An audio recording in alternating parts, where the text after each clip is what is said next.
Archbishop Jose Gomez of Los Angeles tells new graduates the American dream began long before the time of the Founding Fathers.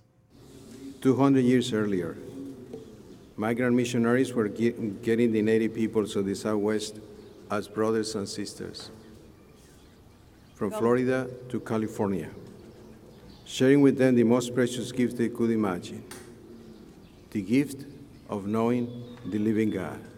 Gomez made the comments during his commencement address at the Catholic University of America this Saturday in Washington, D.C. Our next guest says the Archbishop is a good choice for a Catholic school's graduation, but that not every college chooses well.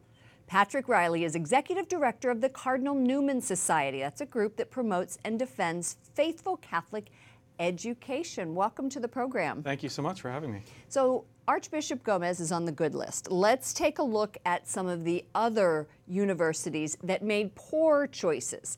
Right here you have a commencement speaker who publicly opposes the church's moral teaching, and that is Fordham University's Dennis Walcott, who is the former New York City Schools Chancellor. Loyola, Illinois had Sister Simone Campbell.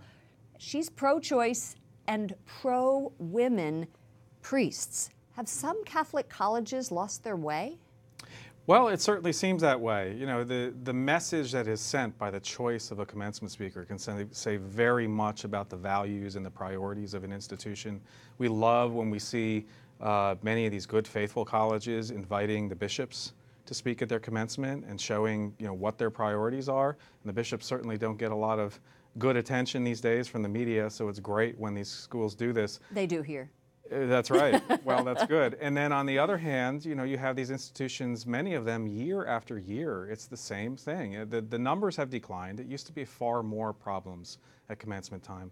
But there are institutions that just year after year keep picking these same types of people. Fordham University, Ronan Farrow, the journalist who broke the story about the Me Too movement, he spoke at Loyola Marymount University, a Jesuit university in Los Angeles. Let's take a listen to what he says. Now, Farrow wasn't on your list. More than ever, we need people to be guided by their own senses of principle, and not the whims of a culture that prizes ambition and sensationalism and celebrity and vulgarity and doing whatever it takes to win. He said that they should be guided by their own senses of principle. What about using God as a guide? Well, that's where principle comes from, right? Principle means nothing if it's not grounded in divine morality, right?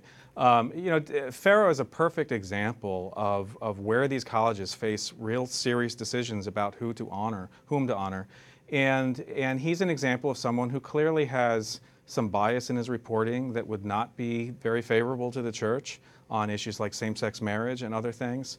Why, out of all the available people to select, was he selected? Now, he also is not on our list because he's not very publicly come out and said, you know, I dissent, I oppose the church on these issues. But, you know, it does raise serious questions about what is the purpose of selecting a commencement speaker and what is the message we're trying to send to our families? My son will be headed to Loyola Marymount in the fall. Okay. Betsy DeVos, Secretary of Education, spoke at Ave Maria University in Florida. I've also spoken there, and a group of alumni protested this choice, citing rollbacks that she made to programs protecting civil rights and the disabled. So what should colleges do about high-profile and political speeches? You say that, you know, there are tons of choices out there. That's right. There are so many good choices, and so we don't need to get too controversial.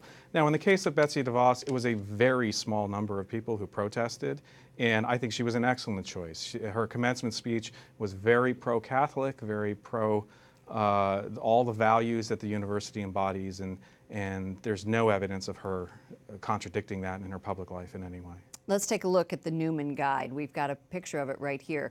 It's a reference, and it profiles faithful Catholic colleges. Some of the speakers whom you have identified as poor choices at colleges are recommended or not recommended by the Newman Guide, and some of them, can they rehabilitate? Can they make it off of that list? Sure, absolutely. I mean, you know, one of the model institutions that we have today, Franciscan University of America, of Steubenville was not very strongly Catholic. Catholic University of America had went through a rough period. These institutions have reformed under very strong leadership.